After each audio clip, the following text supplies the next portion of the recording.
जिस गांव में कार्यक्रम है, वीरों की धरती है, शहीदों की धरती है। यहाँ के लोगों ने अंग्रेजों की गोली अपने सीने में खाया है।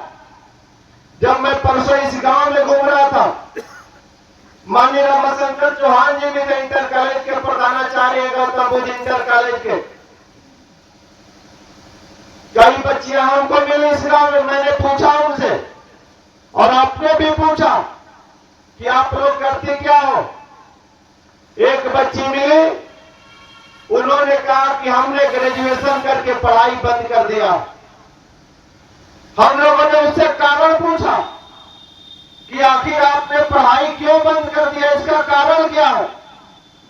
तो उस बच्ची ने कहा कि इससे आगे पढ़ने के लिए हमारे पास पैसा नहीं है। आपके गांव की बात कर रहा हूं। फिर एक बच्ची मिली हमसे, मैं उनसे भी पूछा कि आप करती क्या हो। उसने कहा कि हमने बीएससी किया है। हमने पूछा कि आपने बीटीसी क्यों नहीं किया, आपने बीएड क्यों नहीं किया, आपने एमएससी क्यों नहीं किया, आपने अपनी पढ़ाई को आगे जारी क्यों नहीं रखा।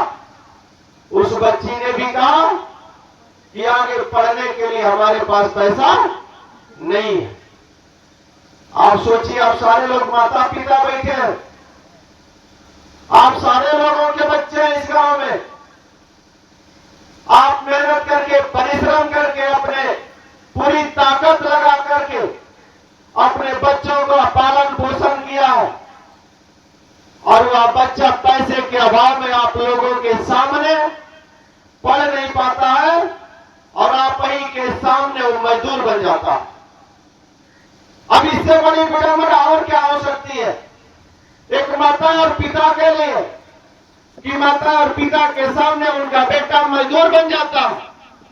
और जिस तरह से आप लोगों ने मजदूरी कर करके अपने बेटों को जिंदा किया है, अपने माता और पिता की परवरिश किया है, अपने जीवन की आवश्यकताओं की पूर्ति के लिए संघर्ष किया है, आज आपका बेटा मजदूर बन करके उसी संघर्ष के जीवन में जाकर के संघर्ष कर रहा है, मजदूरी कर रहा है।